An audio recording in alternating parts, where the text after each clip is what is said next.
आता आपण बघा टॉप 9 मोठ्या बातम्या।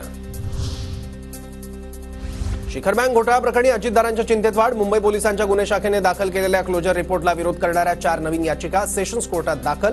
याचिकांवर 5 ऑक्टोबरला सुनावणी। नितेश राणेंकडून मिनारच्या दिशेने गोळी मारतानाची ऍक्शन। अहमदनगरच्या मोर्चा दरम्यानचा प्रकार अनधिकृत मिनार असल्याची राणेंची प्रतिक्रिया। अहमदनगरच्या तोफखाना पोलीस ठाण्यात नितेश राणेंविरोधात गुन्हा दाखल। नितेश राणेंवर मुस्लिम समाजाच्या भावना दुखावल्याचा आरोप।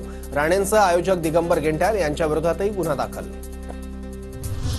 उद्धव ठाकरेंविरोधात याचिका दाखल करणाऱ्याला कोर्टाचा दणका। मातोश्रीवर जाऊन उद्धव ठाकरेंना 2 लाखांचा डीडी देण्याचे कोर्टाचे आदेश।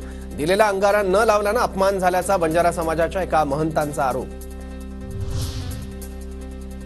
अजितदारांची जनसन्मान यात्रा आज होम ग्राउंड बारामतीत। दादा आज बारामतीच्या उमेदवारीबाबत बोलण्याची शक्यता। जय पवारांकडून सभास्थळाची पाहणी।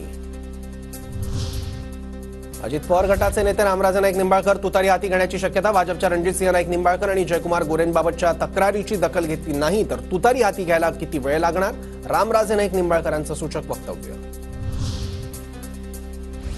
काँग्रेसनं विधानसभेच्या अधिक जागा लढाव्यात अशी कार्यकर्त्यांची इच्छा। आघाडी धर्म पाळून एकत्रित निर्णय घेऊन वडेट्टीवारांची प्रतिक्रिया।